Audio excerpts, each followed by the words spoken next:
Surely you're joking, Pocket. No, no, no, no. Tufa, not Tuva. Hypertufa, it's called. It's a material that's a mixture of peat moss, perlite, and Portland cement. The 3 P's are a useful mnemonic device. So you mix the 3 together into a clumpy cement that you can pack around a form. It's great. I mean, it's fun in a way, and it's really easy to do, and it produces these vessels that allow water to move right through the material. I'll demonstrate that for you. As you can see from these, they've been sitting out. Mosses and other things will readily attach themselves to it, so it's a really natural looking container once you get it going. But you have to neutralize it, and the best way to do that is time. All the stuff that's in it has to leach out. I may have neutralized these for too long, because when we moved, maybe 7 months ago, I think, I just threw them here outside thinking, well, they've survived the winters before, they'll be fine, and I don't have time to do anything with them, and then in the spring maybe I'll make some type of container garden. Really good for succulents and such. Yeah, Tuva tragedy. It seems that the winter was too harsh, or I don't know what happened. Maybe they shouldn't have sat in that position and allowed ice to form in them. But usually ice wasn't a problem. This was probably their 7th or 8th year outside. Well, if you want to learn how to do this, check one of the big box stores. Has a really useful video. I think it's the blue box store. Really great video about how to do this. But the recipe that I used, after a lot of trial and error, I think I finally settled on using Wikipedia's recipe. I'll put it in the description, the recipe that I think I used, because I wrote it down somewhere. Oh, anyway, the obscure reference I was making to Tuva was, you might remember if you studied physics, the brilliant but eccentric physicist Richard Feynman had this strange ambition to go to this remote region of Siberia. I think it was between somewhere, I think it's by Mongolia, it's somewhere between Russia and China, and he wanted to visit this country that was virtually inaccessible. I don't know what the country was called Tuva. I don't know what Tufa means. I don't know what that is. It's actually called Hypertufa, but it makes a great container garden. It was my negligence from moving that caused it to go bad. Some of them still survived, and I actually have a plan for them. Oh, well, to various degrees of survive. But scattered about the property, I have other ones. So some of them, I'm sure, will survive. I have a tendency to go too far with things, and so when I did this project, I really took it to an extreme. Well, it's still pretty strong. It's very lightweight. Feels kind of like a hardened, you know what it reminds me of? Maybe a weak terracotta. Now you can see how this is, it has these striations in it. See the different colors? That's because I was experimenting with dyes. You can get concrete color dye, and it only takes a few drops and it will affect the colors. This one had alternating layers of some type of terracotta color and some type of other beige. Those really turned out beautifully. I mean, these are in a dilapidated state after years. If you want to make them, the walls, as uniform as I have here, it really takes a lot of trial and error. The way that I did it was I made an exterior form and an interior form, and I probably used a mold release. The typical mold release that I prefer is Crisco, vegetable shortening. It's safe and easy, and it clings to the wall of your mold. As I progressed through it, I became better and better, and then started to make interior molds as well that I would put in as kind of like a press to do the bottom, and then I would ram around the exterior walls. After you're all done, there's a cure time that's something like 2 months, where you have to let them set in a bag, and it hardens and cures, and during that curing period you have to keep them moist. So I was successful with this. It's just negligence. I left them out in a harsh winter in the weeds filled with ice and showed them no love, and this is how they ended up. But again, this was many of these were outside for many years. This was the worst case though. These little things were just done in stainless steel bowls. Real easy to do. You can just form it with your hands. Portland is pretty aggressive on the hands, so you might want to use gloves if you're doing multiples. I'll run some water through this one. It seems to have survived. And then I want to put a moss in it. As I've said, succulents do well with this. So check out how this works. It's pretty cool. The minnows are quite content in their new home. I hope you watched that video. It was a pretty good one. So, watch.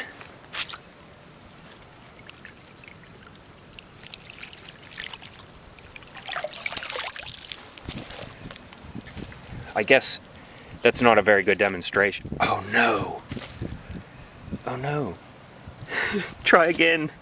Maybe 8 years is all you get out of Hypertufa. Oh well. Nevertheless, I have no intention of misleading you. This product is quite stable for several years. I really do believe that it was my own abuse that ruined it. And as you can see, it's really porous, so it allows moisture to just pass right through. You really can't overwater tufa plants because it'll just drain out. As well, I mean, within reason. You'll figure it out if you play with it. This one was laying on its side, and it seems to have survived. And I'll just be really careful with it, and I'm going to show you what I want to do. So, when we bought this house, it came with a horseshoe pit. Let's use that term in quotations, horseshoe pit, because it needs some work. But we've already done the other one. It was just in need of a good cleaning. There's plenty of sand in there. And I count it as an asset. I've never really been into the game, but somebody went through a considerable amount of work to make these, so it doesn't take that much to restore them, and we are. But we were both quite interested in this rather bizarre plant.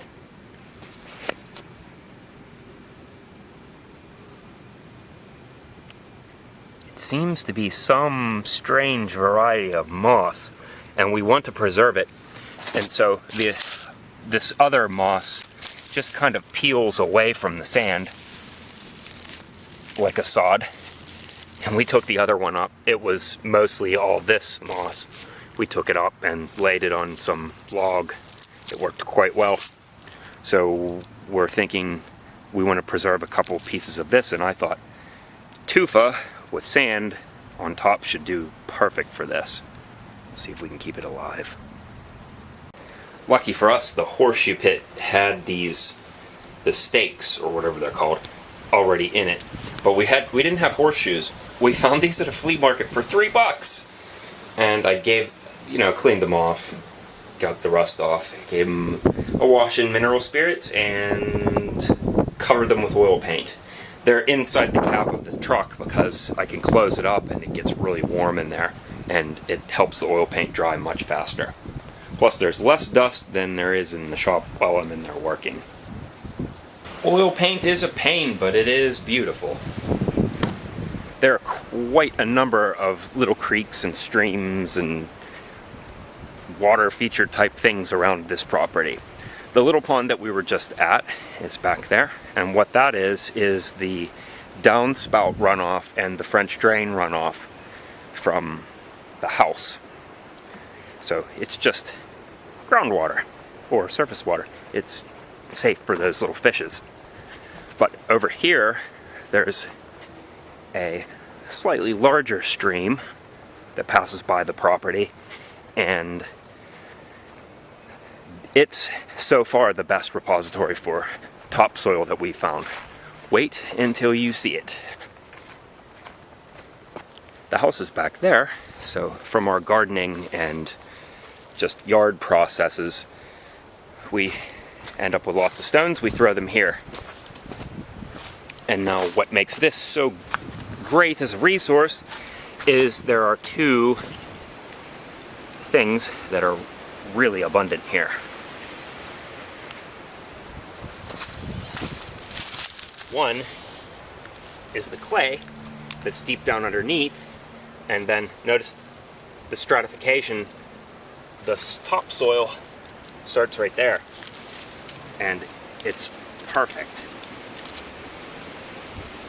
It's a nice dry day, so it's not running too heavily, but over untold years this has been running and trickling and depositing the soil, and so this entire thing is just a bed of perfectly flawless topsoil. There isn't even a rock in it. Wait until I show you a shovel going through it. When we first moved here, none of this was draining away. It was just a mess that just hadn't been maintained ever, and logging had really screwed it up. So it was just randomly going everywhere and causing a swamp. We dredged it out and made a single channel, and after you define the line, then the water takes over from there and it starts to work for you. And what I mean by that is that it starts to cut away and erode the topsoil and transport it downstream. It cuts all the way into the clay, and then it stops. And that's when you have a good, a well-running stream, is when it gets to there. This little stream runs all the way down to what I call the river.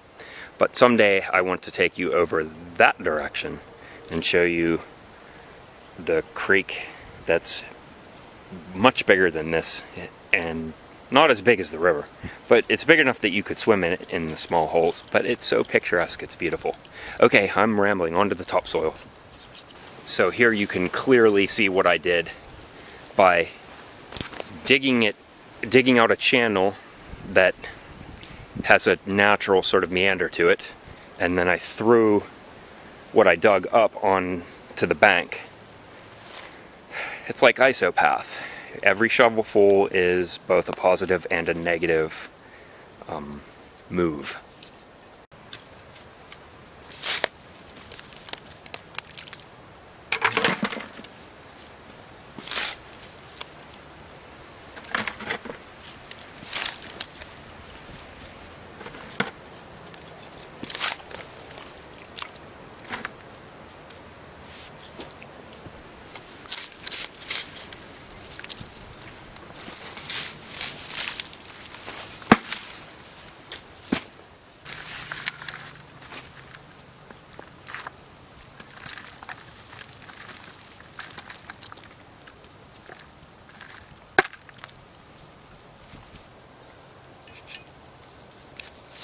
Right there, it's made it down to the clay, and that's a good at least 10 or 12 inches of pure topsoil.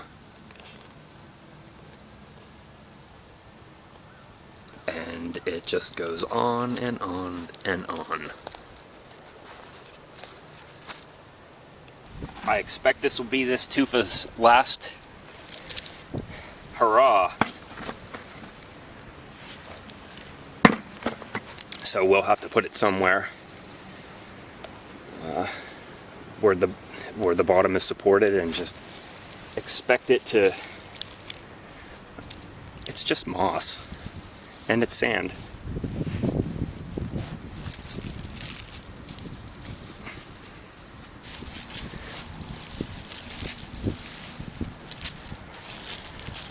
of interesting.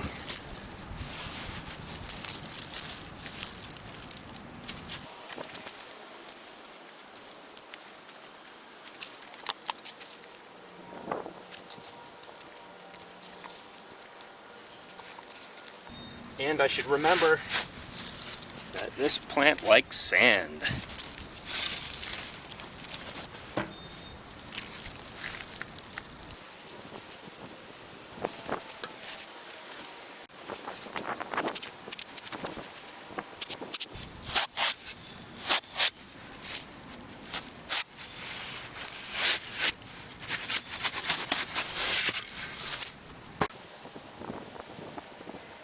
Okay, I guess I'll scoop some out.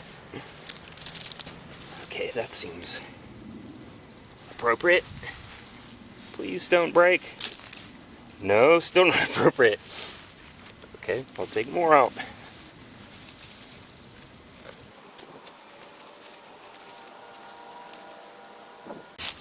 What should I name this video?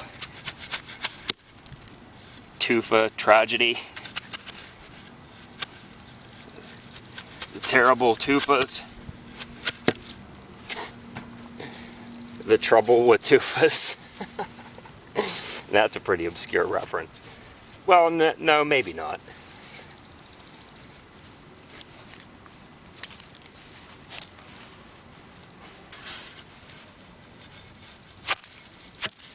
I hope you find the camera angles suitable. They're a little tough to get because my hands are so covered in sand.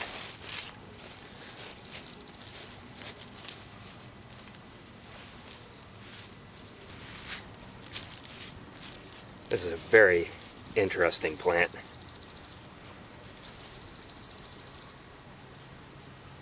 Pretty cool.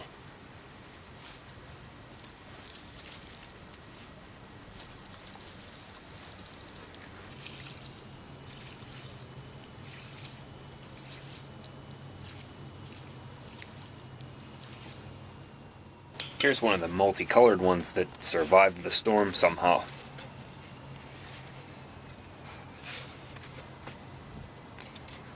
Well, that's one of my more favorite ones, so I'm glad. Okay, I'm off to finish the rest of my day. If you're ever in the neighborhood, stop out for a game of horseshoes. See you later.